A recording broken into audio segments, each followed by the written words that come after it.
자,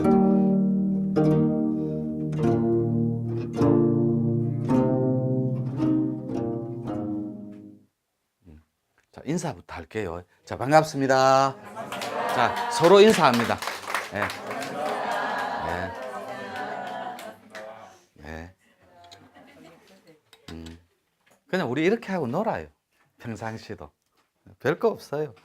유튜브 시청자분들도 대단히 반갑고, 또 네이버 TV 새로 개설했기 때문에 네이버 TV 시청자분들한테도 따로 인사드려야 됩니다. 대단히 반갑습니다. 오늘은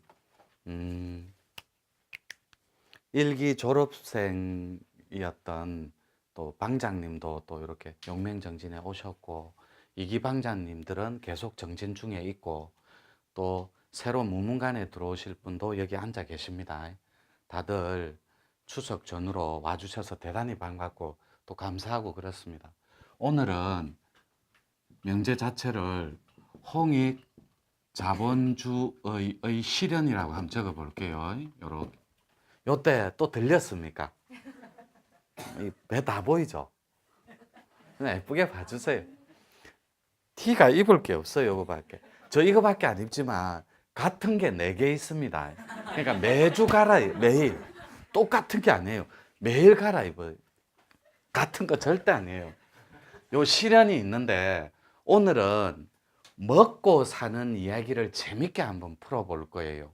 의식주를. 그런데 그 전에 제가 또 도인이니까, 도인 직업 자체가 도인이다 보니까 좀 아는 척도 하고 그래야 돼요. 그래서 모든 후천의 키워드, 후천이라는 건 새로운 세상을 말해요. 즉 낡은 가치관은 현재의 작금의 고통의 뿌리를 개선시키지 않는 가운데 전제하에 낡은 건 버리고 새로운 거, 옹고지신 같은 개념이에요.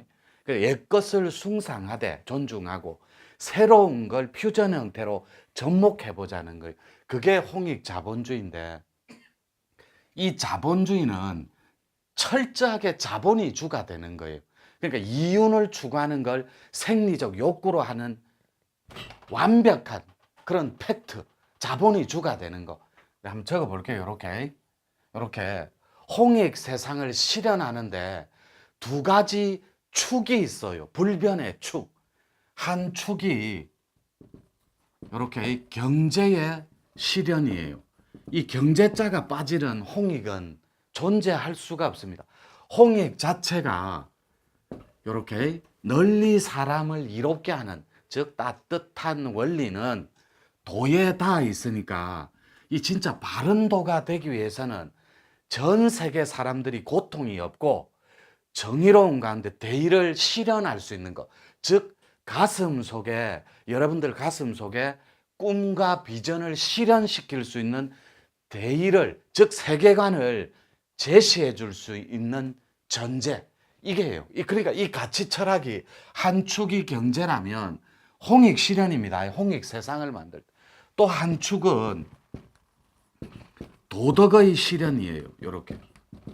그런데 이 도덕을 약간 진화한 정신학적 측면으로, 진화한 개념으로 이걸 정신으로 약간 승화시켜 볼게요. 정신의 실현으로. 요랬을 때 이 경제의 실현을 하는 데는 전 세계의 판을 읽을 줄을 알아야 돼요.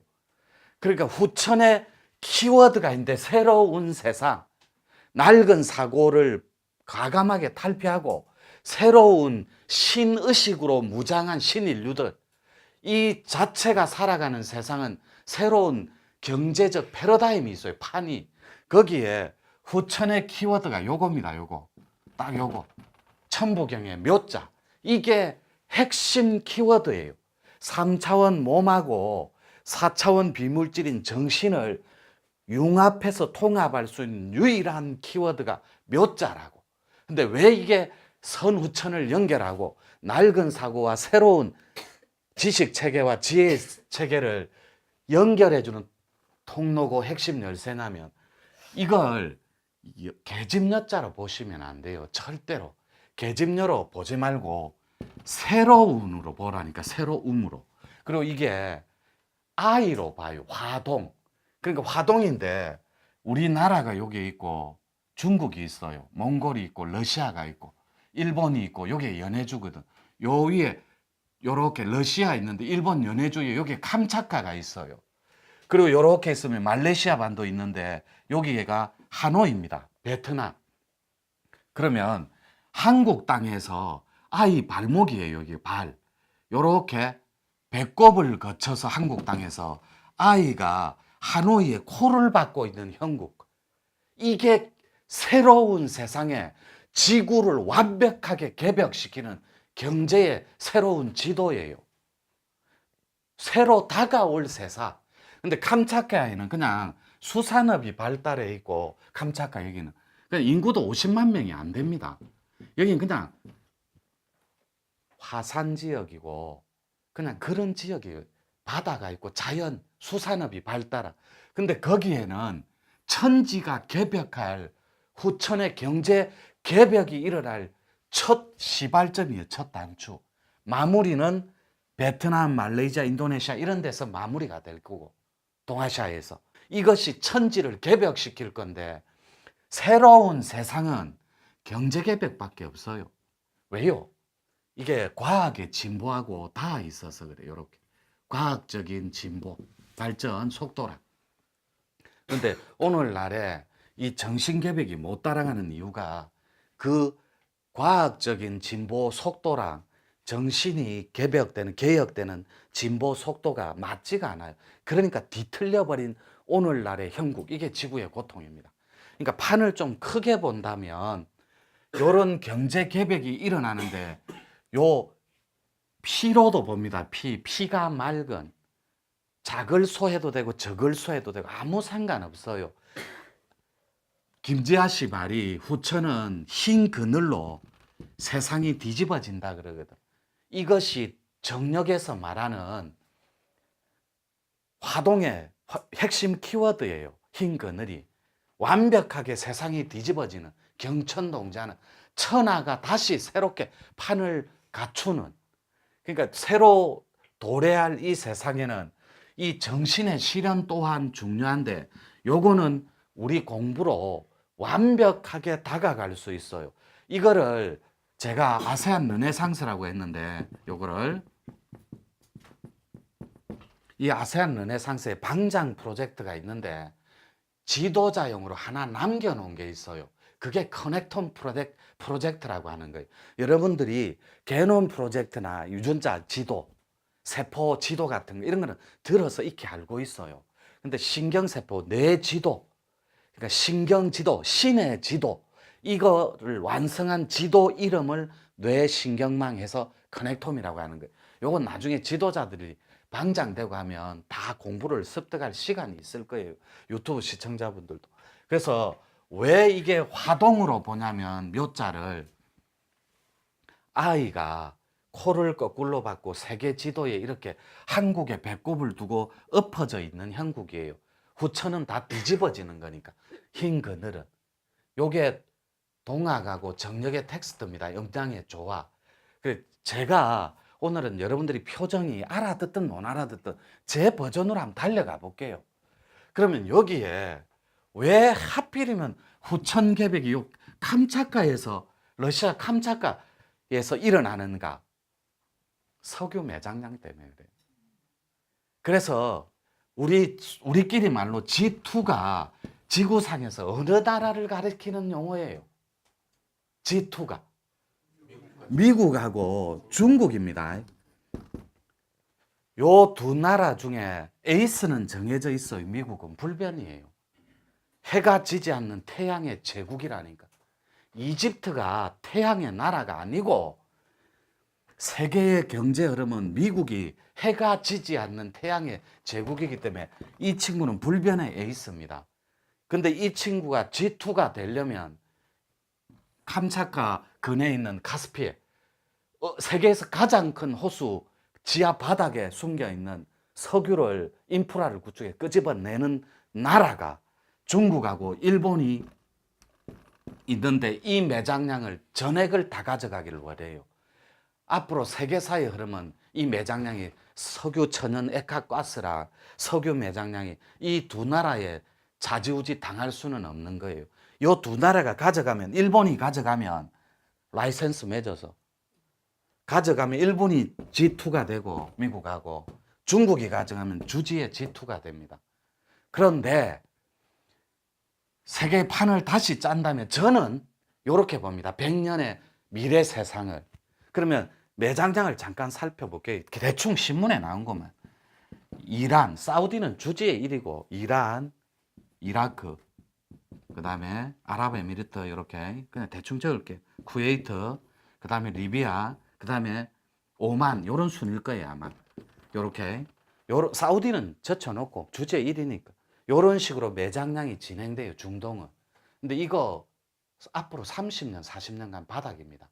그러면 세계사의 경제 흐름은 석유를 가장 많이 비축한 미국하고 캐나다, 많아요. 연안 지역을 끼고 있는 나라는. 그러면 여러분들한테 제가 감히 질문을 하고자 하는데, 이 석유 패권을 차지하는 이 경제적 틀을 보기 이전에 우리나라 국민 소득이 얼마인 줄은 여러분들이 대충 알고 있잖아요. OECD 가입 중에 2만 8천 불 됩니다. 약 3만 불 시대 앞두고 있는데, 우리나라 4분의 1 정도 인구밖에 안 되는 벨기에 이런 나라가 4만 달러가 넘어요. 그리고 주지의 1위는 룩셈부르크고 다 서유럽에 있어요. 네덜란드, 프랑스 전부 다. 그런 나라는 전부 5만 불, 6만 불 시대예요. 그런데 그 나라는 우리보다 경제 규모로 치면 우리가 5대 강국이에요.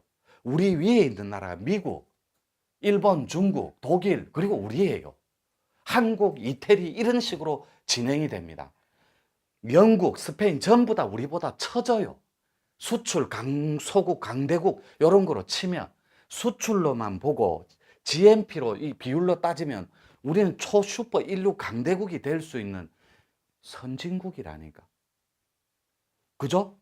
근데 그 선진국이 요 한 축을 모아서, 진짜 두 개의 한 덩어리를 모아서 요 세계사의 석유 매장량하고 천연 가스 이런 경제 전쟁에 뛰어들어서, 이게 그러면 전 세계 유럽 자본주의들이 왜 손을 안 대겠어요?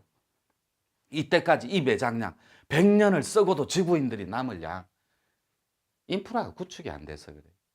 근데 이게 구축이 안 돼서 손을 안 댄 게 아니라 세계사의 도수 때문에 그래요. 우리 한국이 G2들이 경제 패권을 서로 차지하려고 할 때 한국의 역할론이 있어요. 이게 세계사의 후천의 묘자로 돌아가는 묘하디 묘한, 정말로 멋있는 세상이라니까. 우리 한국이 요 있는 전체의 한국의 기술력이 한국이 들어오는 그런 궤예요. 들어가서 도움을 줘야 되는. 제 말이 맞나 안 맞나는 여러분들이 좀 있으면 경제 뉴스 그리고 일반 뉴스를 접해도 우리 한국 기업이 여기에 다 들어갈 거예요. 그리고 왜 하필 많은 나라 중에 이 화동이 거꾸로 베트남에 코를 박고 있느냐? 선진국에 척도가 있어요. 일본이 1억 2천 명입니다. 근데 베트남은 9,800만 명 정도 돼요. 200만 명 정도가 모자라요. 우린 남북한 다 합쳐봤자 8천만이 안 됩니다. 7천 한 500만 되고, 그것도 30년, 50년 뒤에는 우리 남한 인구가 3천만 명 정도로 줄어요. 데이터로. 지금 수치로 가면 한 자녀를 못 낳고 있기 때문에.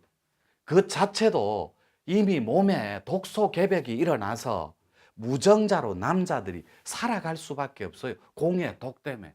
갈수록 더 심화될 거고, 그거는. 그래서 여러분들이 이 홍익의 세상을, 틀을 바꿀 때 여러분들이 그 속에 놓여서 구성원으로, 건강한 사회 구성원으로 참여할 때 역할론이 있다라는 거예요. 역할론.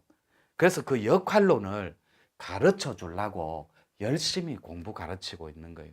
바깥에 조금 들었는데, 대기하면서 배 원장님이 그 문화운동, 노천사랑방 문화운동을 여러 갈래로, 세 갈래로 자세히 설명도 하는 것도 뒤에서 들어봤습니다. 그거 하나 살짝 잘라라. 그래 놓고 또 다시 연결하게.